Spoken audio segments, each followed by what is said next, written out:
Chapter 45. Executioner. Before Addie got me all the way to the throne room, we were met in the hallway by my parents, my mother still half supporting my father, who was covered in shallow fissures along his skin that hadn't healed yet and leaning his head on her shoulder. The piece of his thumb that Aro had taken was back where it belonged.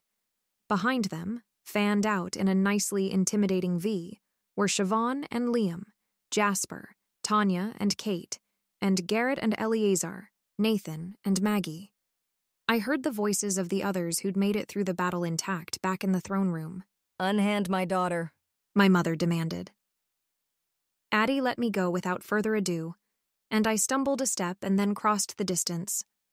My mother put her free arm around my shoulders. And then Addie gave me, and to judge by the slight shifts in posture from everyone else except my mother, all of us, a summary of the answers to her remaining mysteries. "Addie, my mother's immune to my power now," I said helpfully, before even unpacking the sending. "She didn't get that." Addie blinked. "Oh, well then, I suppose I'll have to resort to the use of language.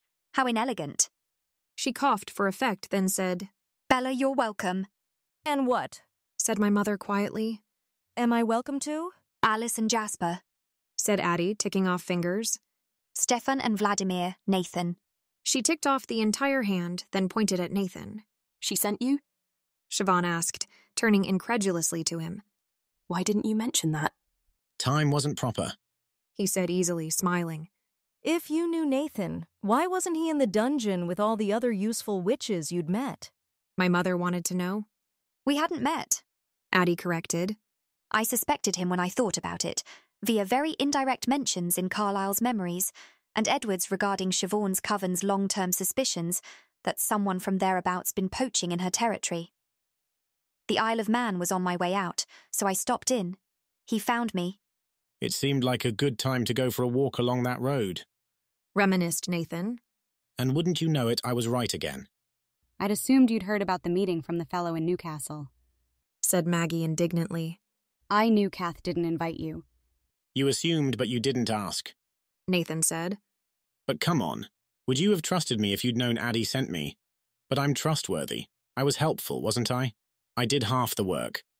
"You were," my mother said, still fixing her gaze on Addie and holding me and my father close on either side of her. "And Stefan and Vladimir?" "Them I didn't contact directly," said Addie. "An old friend. She's got a minor tracking power.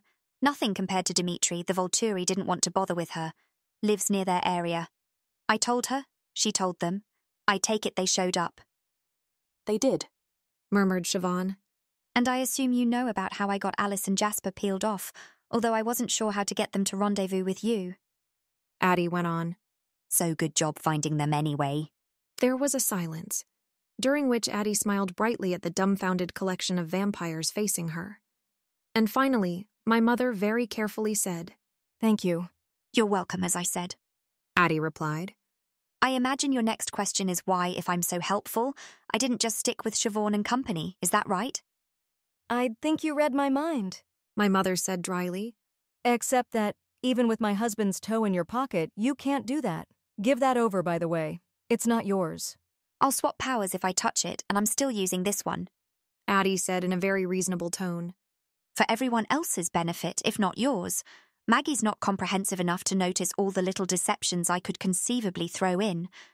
If I toss it over, can I borrow Elspeth again for a moment?" My mother examined that request for barbs, then finally said, "Eleazar, would you go take it out of her pocket and bring it here, please?" I supposed she picked him because Addie wouldn't want to touch him. His power would displace mine without giving her any notable advantage. Eleazar broke formation and moved carefully forward and reached into the front pouch on Addie's sweatshirt while she stood there innocuously with her hands up and a cocky smile on her face.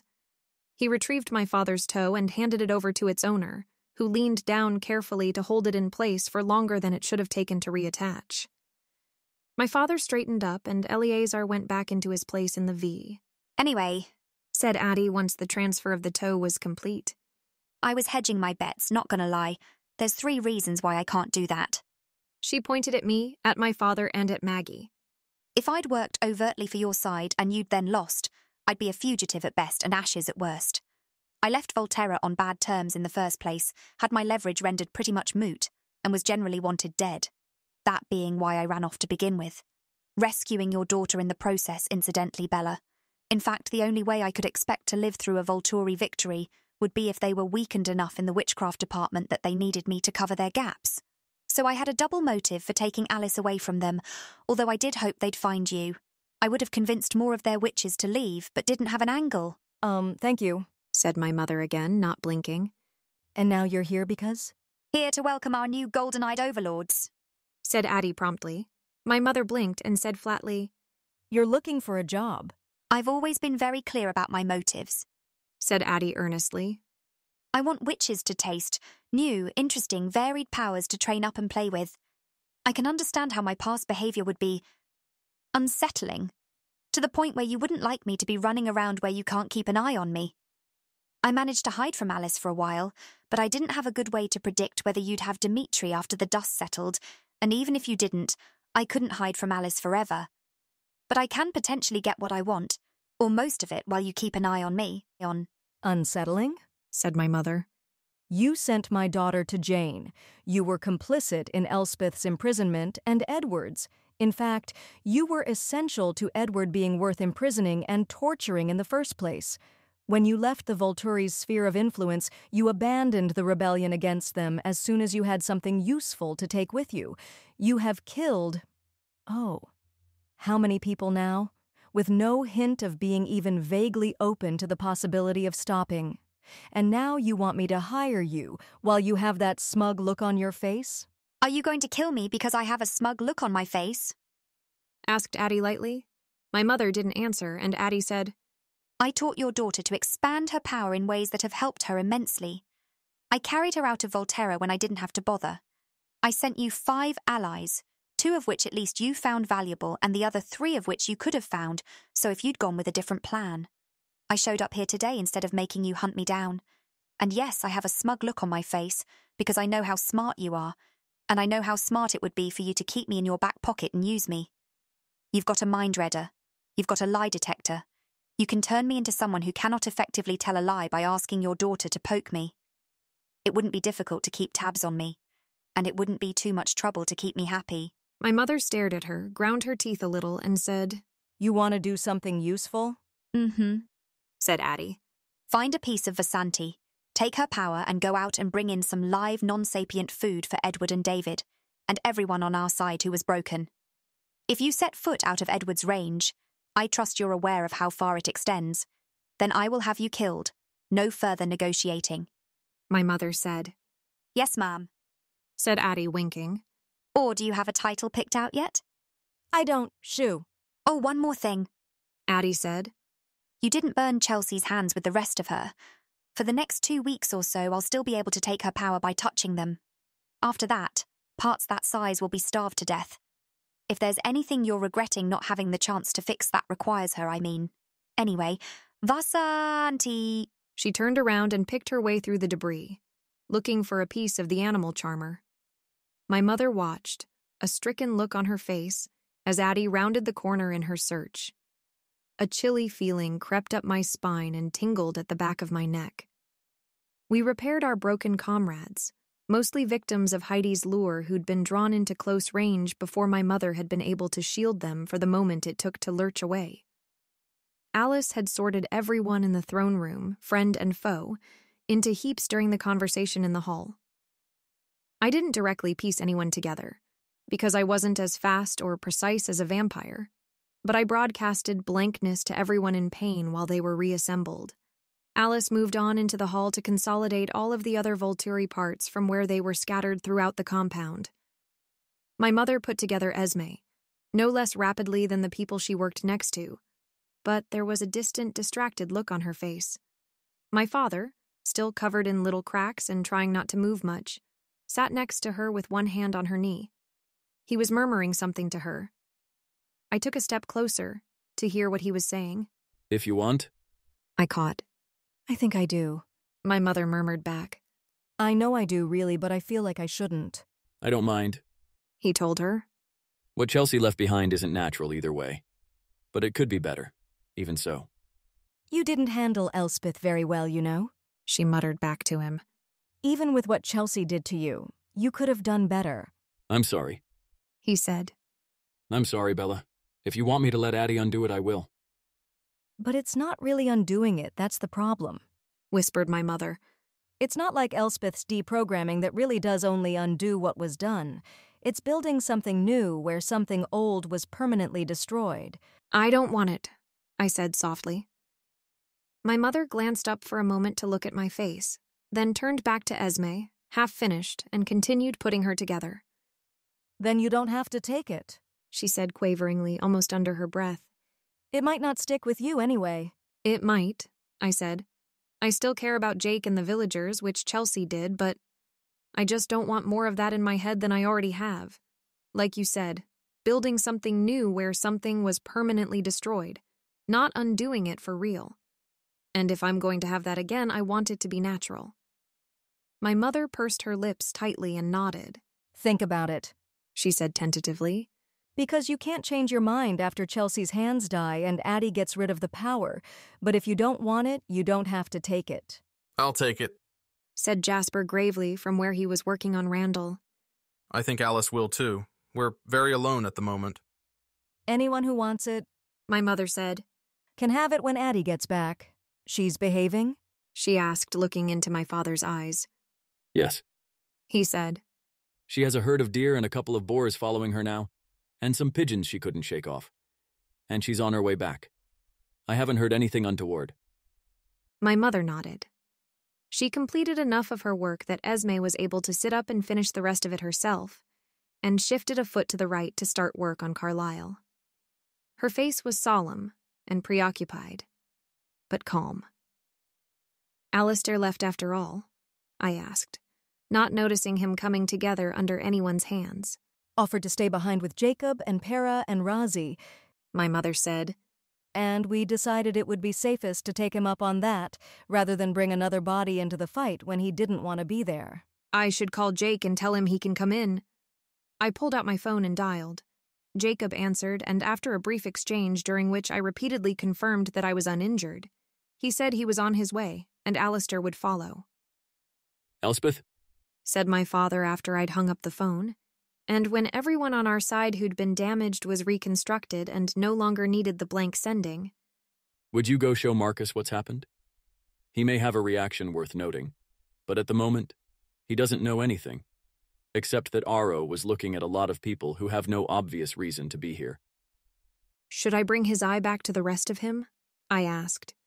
It rolled under that throne, my mother said, pointing. I picked up the eye gingerly. It was smooth and dry and cold, not very eyeball-like, but it was still an eye, and carried it to the dungeon, which was now empty of anyone but parts of Marcus. I put the eye with the rest of him, composed a summary, and sent it over. Addie passed me in the hall, leading deer and wild boars behind her single file to their doom, and waved. Her eyes were a brilliant gold. Show of good faith, I supposed. I waved back and waited. A minute later, my father, looking much improved and my mother no longer propping him up, entered the room. He wants to kill Aro himself, my father murmured. I'm tempted to keep Aro disassembled for use. Via Addie and Elspeth, he's a very good way of getting large volumes of complex information from one person to another, but I think recent events have demonstrated the long-term non-viability of that imprisonment strategy, my mother said. If we decide to kill him, and I think we have to, even with Para's help on our side, which we still can't count on, he's too much of a threat. The only issue I can think of with letting Marcus light the match is whether Marcus will make a nuisance of himself should he be permitted to heal. Should I pass that on? I asked her, and she nodded, and I did. He'll work for us. He'll do whatever you tell him. My father reported slowly. If you let him kill Aro for what he did. He worked for his mate's murderer for millennia. He'll promise a lot for revenge. But as far as I can hear, he's sincere. He wouldn't be unusually difficult to subdue if it came to that, I said. He has almost no practice fighting. He's basically done nothing since Didime died but helped Chelsea work, and she died relatively early in his life, and his power doesn't help in combat. Plus, he has the dead skin. He's going to be absolutely covered in scars when he's put back together. It won't heal on the surface. Those will be points of weakness. My mother pursed her lips and thought. It'll probably disappoint Stefan and Vladimir, she said. I suppose they should be able to content themselves with Caius, Athenodora, and Sulpicia, though. Probably, agreed my father. And Jane, if you aren't going to try keeping her... I don't think keeping her would work very well, I said, shuddering. The Romanians can have Jane, my mother said darkly. Is it possible to salvage Alec? If you let Addie snip him away from his sister, I said. My mother frowned, but nodded slowly. I'll consider that. It's better than killing him, if only marginally. Well, let's put Marcus together, shall we? We got him in one piece, although he still looked like a wreck. Unhealed lines along his skin radiated from every point of impact that had taken him apart in the first place, leaving him looking like a jigsaw puzzle even when he was complete. But he sat up and climbed with difficulty to his feet, and bowed to my mother and then to my father and then to me with no trace of irony. This way, she said, and we showed him into the throne room. There... I can see, said Marcus raspily. All too well. I know which pile is his. Should we keep a piece? Addie asked, from the portion of the throne room where she was keeping the remaining couple of Deercalm in spite of the other vampires. It won't be able to read anyone itself with his brain gone, I think. But I'd have a couple weeks able to read non-witches. Do you care either way? My mother asked Marcus. No, he murmured, eyes fixed on the pile. And Kath, who was nearest, and had newly gold eyes, I noted, probably having deigned to feed on one of the animals after being reconstructed, picked up what looked like Arrow's knee and stepped away from the pile. My mother gingerly handed Marcus her lighter, and he did the deed swiftly and without discernible enjoyment of any kind. I thought there might have been a grim satisfaction around the corners of his eyes, but it was hard to read any expression on the scar-webbed face. Arrow burned, and Marcus turned back to my mother, returned the lighter, and bowed again. Someone, Kath, find clothes for everyone, but not those awful black cloaks, my mother instructed, noting that a great many of the vampires in the room were naked. Kath zipped out of the room to obey. Marcus, help yourself to one of the deer Addie brought us. Don't touch her. He drifted towards the animals and fed. Elspeth, deprogram him in case there's anything left after what they did to him. I did, but Marcus looked up after finishing his deer. He looked strange. Subdued glitter under the evening sunlight falling on him through the narrow window, crackaloor complexion, gold bleeding into his dark eyes as I watched. At first, the only thing that told me that Aro did not mean to do me a favor, he said quietly, was the fact that he left one of my eyes in the dungeon where it could see the ribbon. I blinked, then understood. If Arrow had worn both eyes or put the second one somewhere else entirely, Marcus wouldn't have had to look at the evidence of Didyme's loss. Marcus might have done that to himself, torn out his own eyes, let them die, permanently severed himself from his agonizing power, if his ability to see relationships hadn't been the entire reason he was obliged to stick around. But once it occurred to Aro to just wear one of the eyes, there would be no reason for that. The rest of the disassembly could have been some kind of subterfuge to explain the sudden change of Marcus's status to the rest of the world. If Aro hadn't left the second eye there, Marcus might have considered it a relief on the whole. Peeking at Marcus's memories, I saw that he'd asked for permission to take out his eyes once Addie had joined the guard, and been refused on the grounds that Addie was still new, was too busy copying anyone and everyone, might find a mate and leave at the drop of a hat, needed her own relationships manipulated and couldn't very well help Chelsea there, and was less experienced in assisting Chelsea anyway. That's how I found the relevant memory, Marcus added quietly, and he gritted his teeth. The corpse of the deer he'd eaten slumped to the floor as he stood. I didn't know why else he would do that if not to help, and so I sought and found the memory of my wife's murder, but could do nothing about it. My mother nodded. Marcus spread his hands. What would you have of me? Sit tight for now, she said. If you really want to take your eyes out and put them somewhere else, go ahead. Just don't lose them or let them die. When Kath gives you clothes, put them on. There has been too much incidental nudity in my life recently.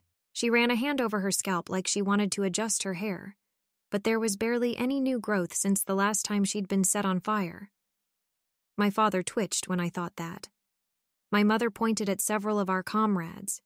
Find boxes or bags or something and move all the Volturi from where they are in the compound and collect them here.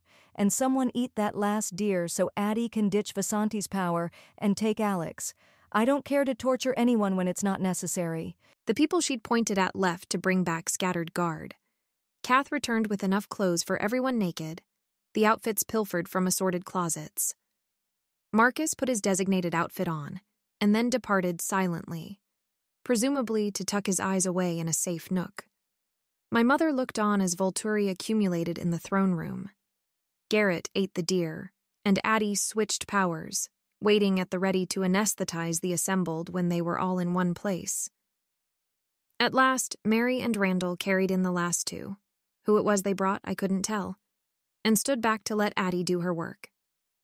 Elspeth, my mother said, deprogram all of them, and we'll go case by case on the potentially salvageable. With Arrow gone, we can summarily write off Sulpicia. Is there any reason to keep Caius and Athenodora? I deprogrammed all of the Volturi as she asked, and was about to weigh in on the subject of Caius and his mate, but Siobhan spoke first. They're not witches. Caius is loyal to Aro dating back to before Chelsea, and they're symbols of the old guard. Siobhan said. That last means that if you could turn Caius, it would make it easier to get some of the other guard, but not significantly more than it will be with Marcus, and he'd be hard to turn. My mother nodded once. That last also means I wouldn't trust them imprisoned in the hiding place, even if Para would make up her mind in a positive direction about whether she'll serve as warden for the new order. They'd have too much potential to rally support for a resurgence of the Volturi. She sighed and passed a hand across her eyes. Stefan Vladimir, would you like to do the honors? And Jane, too. Jane needs to go. Leave Alec. The short ancient vampires nodded eagerly, undisguised glee in their eyes, and produced matches from their pockets, obtained before the assault had begun. They threw them from a safe distance into the relevant piles directed by Alice, who knew which person was which. 4 more fires were soon crackling away busily. I heard footsteps too heavy to be Marcus's drifting gait, and went out to meet Jake and usher him away from the smoke. Elspeth. My mother called after me as I leaned into my wolf's open arms. Why don't you go to the village, show and tell the other wolves and the imprints and children what's happened. Be careful about being age-appropriate for the little ones, please, and turn in for the night? It's almost your bedtime. I wasn't sure whether to say yes, Mama, or yes, Your Highness, so I simply nodded and went with Jake out of the compound.